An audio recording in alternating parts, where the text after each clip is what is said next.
Hi friends, இன்றைக்கி நம்ம என்ன பார்க்க போகிறோம் அப்படின்னா, பூலித்தேவர் அப்படிங்கிற ஒருத்தரோட ஷார்ட் ஹிஸ்ட்ரி வந்து பார்க்கலாம். இது வந்து 8th ஸ்டாண்டர்டில் வந்து கொடுத்துருக்காங்க. இப்போ நம்ம பார்க்கலாம். பூலித்தேவர் அப்படின்னா யார் அப்படின்னா, இவர் வந்து நெற்கட்டும் சேவல் அப்படிங்கிற பாளையத்தை ஆட்சி பண்ண ஒரு பாளையக்காரர்.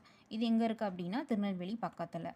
இவர் தான் வந்து இந்தியாவிலே வந்து இங்கிலீஷ் ரூலை வந்து எதிர்த்த தமிழ்நாட்டில் ஒரு முன்னோடி அப்படின்னு சொல்லுவாங்க. இவர் பீரியடில் என்ன நடந்திருக்கும் அப்படின்னா, முகமது அலி இவர் யாருன்னா ஆர்காட் நவாப் சொல்லுவாங்க. அவங்களும் இங்கிலீஷ் இவங்க 2 பேருமே வந்து இவங்க 2 பேரும் வந்து ட்ரிபியூட் வந்து பே பண்ணணும் அப்படின்ற மாதிரி வந்து சொல்லியிருப்பாங்க.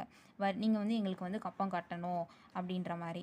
அதனால் நாங்கள் ஏன் உங்களுக்கு வந்து கப்பம் கட்டணும் அப்படிங்கிற மாதிரி இவர் வந்து எதிர்த்துருந்துருப்பார் அவங்கள. ஸோ அதனால் அவங்க 2 பேரும் என்ன பண்ணுவாங்கன்னா, இவரை வந்து அட்டாக் பண்ணுவாங்க பூலித்தேவரை. அட்டாக் பண்ண உடனே இந்த கம்பைன்டு ஃபோர்ஸே வந்து இவர் வந்து தோக்கடிச்சிருப்பார். திருநெல்வேலியை தோக்கடிச்சிருப்பாங்க. நெக்ஸ்ட்டு வந்து இவர் தான் வந்து இந்தியாவிலே வந்து பிரிட்டிஷை வந்து எதிர்த்து ஃபைட் பண்ணி அவங்கள தோக்கடித்த ஒரு ஃபஸ்ட்டு இந்தியன் கிங் வந்து யாருன்னு கேட்டாங்கன்னா பூலித்தேவர். அதுக்கப்புறம் இந்த மாதிரி அவர் ஜெயிச்சதுக்கப்புறமா நிறைய பாளையக்காரர்ஸ் வந்து இருப்பாங்க. அவங்க எல்லாரையுமே ஒன்று சேர்த்து ஒரு லீக் மாதிரி ஜாயின் பண்ணி நம்ம பிரிட்டிஷையும் நவாபையும் வந்து எதிர்க்கலாம் அப்படின்னு சொல்லிட்டு இவர் டிசைட் பண்ணியிருந்திருப்பார்.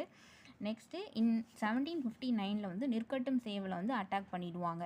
யார் அப்படின்னா ஆர்காட் நவாபுடைய ஒரு ஃபோர்ஸு.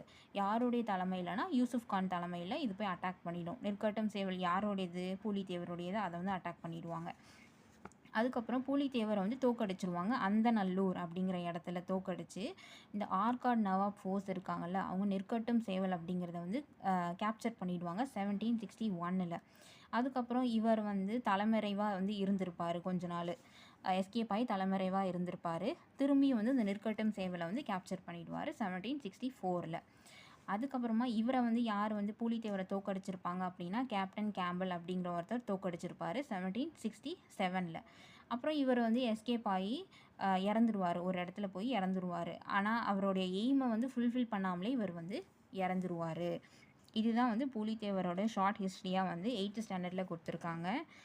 இது வந்து 10th ஸ்டாண்டர்ட்லேயுமே இருக்கும், 11th ஸ்டாண்டர்ட் கூட இருக்கும்னு நினைக்கிறேன். நெக்ஸ்ட் வீடியோவில் பார்க்கலாம். இந்த மாதிரி அப்டேட் வந்து உங்களுக்கு வேணும் அப்படின்னா நம்ம சேனலை வந்து சப்ஸ்கிரைப் பண்ணிக்கோங்க. தேங்க்யூ.